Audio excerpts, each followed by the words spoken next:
Isang magandang araw po mga kapatid at isang panibagong talakayan ng ating pong pag-uusapan sa gabing ito kung paano yung sinasabi sa atin ni Apostol Matthew sa sulat niya sa chapter 9 verse 37 na sinabi po ni Jesus Christ sa atin na marami ang aanihin datapwat kakaunti ang manggagawa. So ito sinabi po ng ating Panginoon na si Hesus Kristo sa kanyang mga alagad. Para maunawaan po natin yung paksa kung gaano karami yung aanihin po ng Diyos. 1 billion people around the world ang aanihin po ng Panginoon. Kahit nabasahin po natin kapatid sa San Matthew chapter 13 verse 38 hanggang 43. Ang bukid ay ang sanglibutan. At ang mabubuting binhi ay ito ang anak ng kaharian. Ang mga pangsirang damo ay anak ng masama. Ang kaaway na naghasik ng mga ito ay ang dyablo. At ang pag-aani ay ang katapusan ng sanglibutan. At ang mag-aani ay ang mga anghel. So maliwanag kapatid na ang aanihin ay marami. Ito po yung mga tao.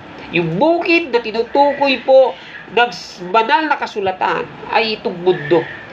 Yung mga tanim dito nahati sa dalawa. Ito po yung mabuting binhi at itong mga mapadirang damo. Yung mga mapadirang damo na sinasabi po ng Biblia ay mga anak po yan ni Diablo. Kaya nga kung paano ang pagtipon sa mga pangsirang damo at pagsunog sa apoy, gayon din mangyayari sa katapusan ng sanglibutan.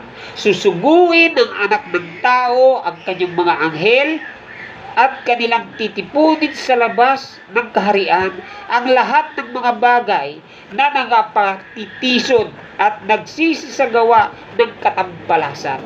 Sila igagatong sa kalan ng apoy.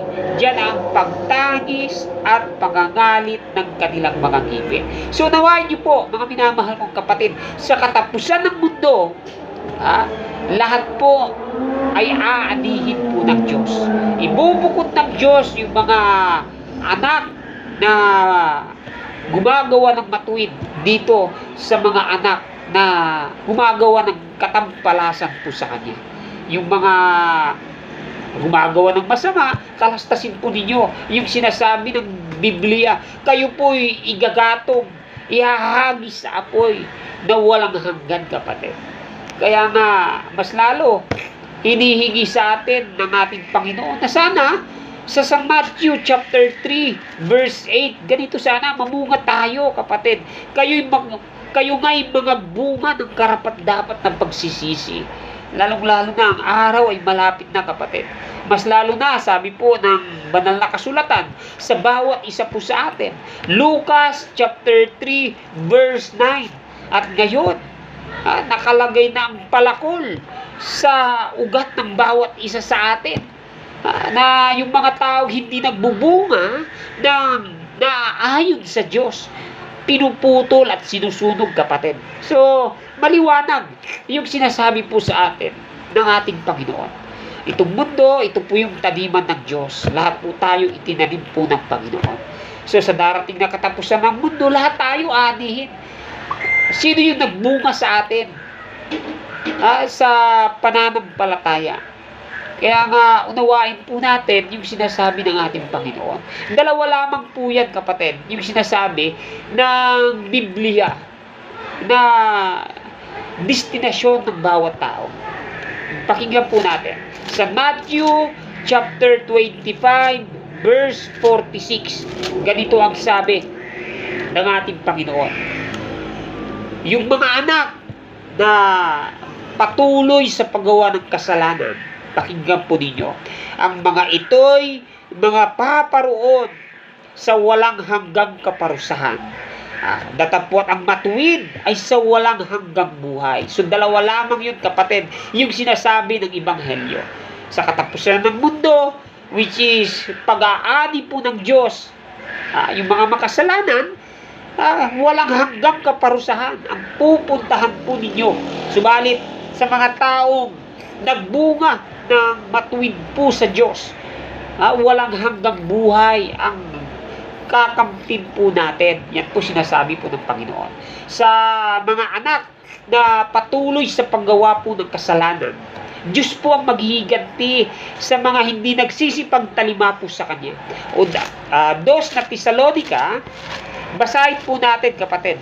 Sa Dos na Tesalonica, chapter 1, verse 8 hanggang 9. Ganito ang sabi po ng Diyos kapatid, na maghihiganti sa hindi nagsisikilala sa Diyos at sa kanila na hindi nagsisipagtalima sa Ebanghelyo ng ating Panginoong Hesus, na siyang tatanggap ng walang hanggang kaparusahan, natatanggap ng kaparusahan na walang hanggang kapahamakan mula sa harapan ng Panginoon at mula sa kaluwalhatian ng kanyang pangalan, kapangyarihan.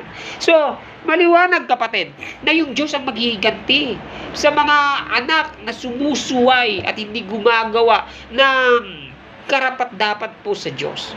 Kaya nga, unawain po ninyo kung mayroon tayong pagkakataon, sana magbunga tayo sa pananampalataya para hindi tayo masunog sa darating na panahon, kasi walang hanggang parusa yung daranasin ng mga taong ayaw manumbalik at magsisi po sa Diyos.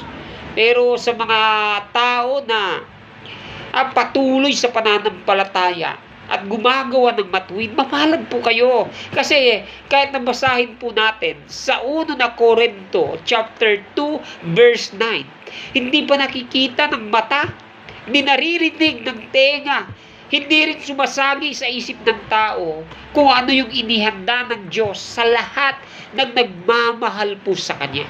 Eternal life, bagong kaharian, bagong langit kapatid, at bagong lupa. Sa Apokalipsis chapter 21 verse 1.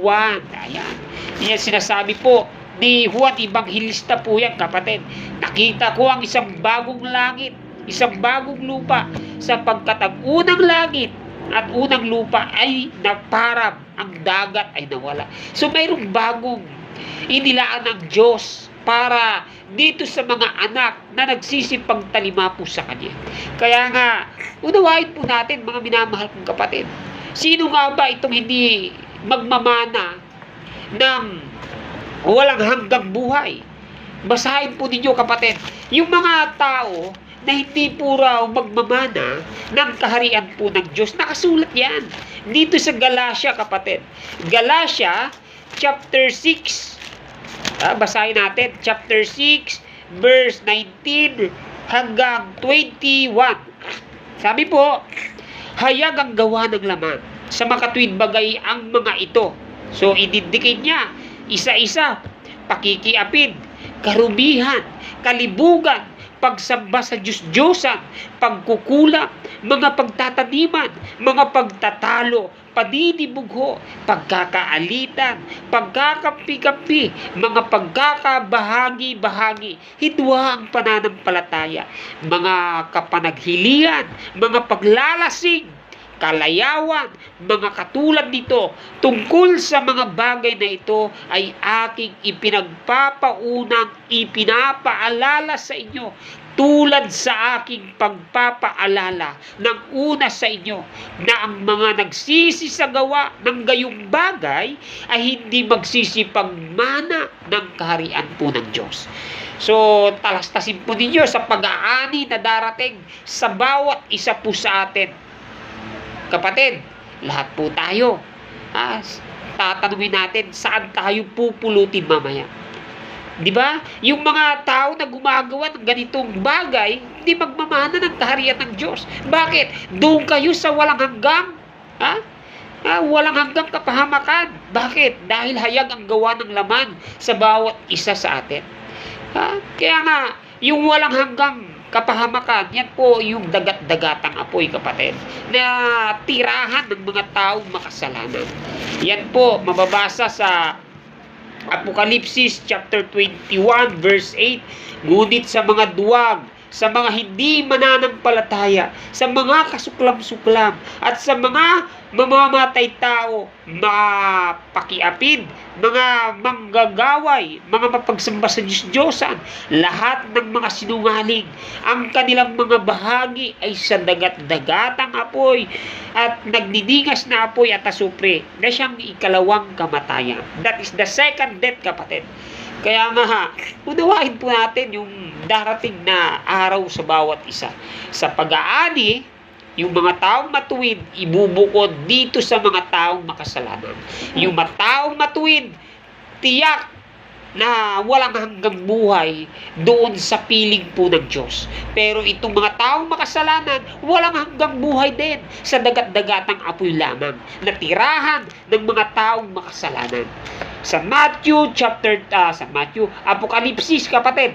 Apokalipsis chapter 20 verse 10. At ang dyablo na dumadaya sa kanila ay ibinulid sa dagat-dagatang apoy at asupre. Kinaroroonan din ng hayop. Ang bulaang mga propeta, sila'y pahihirapan araw at gabi, magpakailanman. Kaya, unawain po ninyo yung sinasabi po ng banal na kasulatan sa bawat isa po sa atin bilang paalala po ng Panginoon. Kasi, itong impyerno, kapatid, totoo po ito.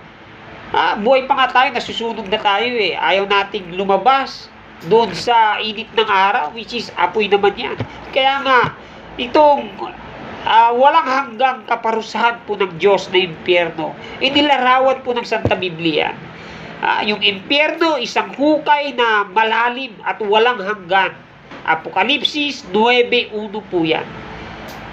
Yung itong eternal hell o impyerno, kapatid, dito, binanggit ko sa inyo kanina, lahat ng taong naruroon, pahihirapan araw at gabi at magpakailanman. Revelation 20:10. Kaya nga, lahat ng taong pupunta doon, magsisiiyakan sila. Mga ngalit, pati mga ngipin. Sa Matthew 13:42. Yung impyerno, ito'y lugar kung saan hindi na mamamatay yung uod. Ganon din yung apoy, hindi na mamamatay, kapatid.